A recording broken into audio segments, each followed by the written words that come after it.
ধুবুৰীৰ গৌৰীপুৰত হেজাৰ হেজাৰ জনতা বানপানীৰ কবলত পৰিছে। নৱনিৰ্বাচিত সাংসদ ৰকিবুল হুছেইনৰ নেতৃত্বত কংগ্ৰেছৰ নেতা কৰ্মীৰ অঞ্চল পৰিদৰ্শন। যোৱা কেইদিনমানৰ পৰা ধাৰাসাৰ বৰষুণৰ ফলত ৰাজ্যৰ অইন ঠাইৰ লগতে ধুবুৰীত ব্ৰহ্মপুত্ৰ গদাধৰ টিপকাই গৌৰাং নৈৰ বাঢ়নি পানীয়ে ন অঞ্চল প্লাবিত কৰিছে, যাৰ ফলত বানাক্ৰান্ত অঞ্চলৰ জনসাধাৰণ ককপকাই থাকিবলগীয়া হৈছে। ইতিমধ্যে বানাক্ৰান্ত অঞ্চল পৰিদৰ্শন কৰি আছে ধুবুৰীৰ নৱনিৰ্বাচিত সাংবাদিক ৰকিবুল হুছেইনৰ নেতৃত্বত এটা বৃহৎ সঁজাতি দল।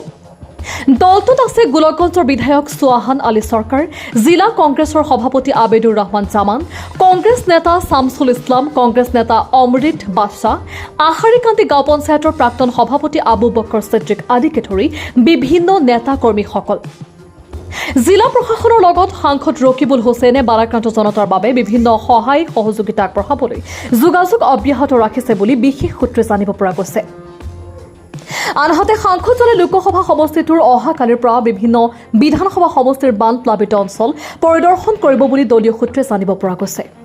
কিমান আমাৰ দেখিছোঁ যে পুৱাৰ পৰা আপোনালোকে দেখিছোঁ যে অহা যোৱা কৰিছে, কিমানখন গাঁও ভাঙিছে, ইয়াত ৰাস্তা ভাঙিছে, আৰু ঠাইখিনিৰ নাম কি বুলি কয়? আচ্ছা,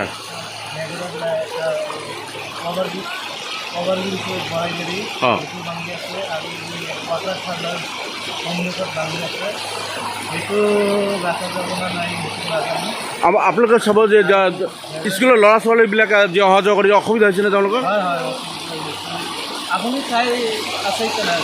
আৰু এই কিমানখন গাঁও আছে ইয়াত?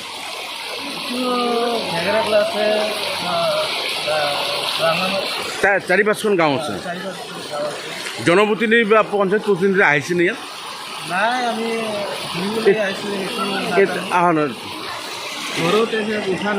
আচ্ছা,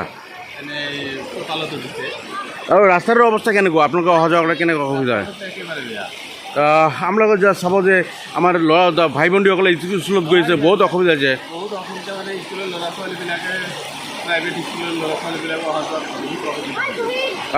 আৰু আপোনালোকে চাব যে আপোনালোকে জনপ্ৰতিনিধি আহিছে নেকি নাই? পঞ্চায়ত প্ৰতিনিধি জনপ্ৰতিনিধি অহা নাই এতিয়ালৈকে।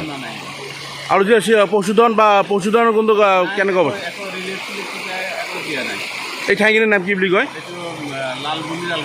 লালমুড়ি। এইফালে কিমানখন গাঁও আছে এই ৰাস্তা দি অহা যোৱা কৰে? কেইবা ঠাইত ইতিমধ্যে ভাঙিছে শুনিছোঁ। আচ্ছা,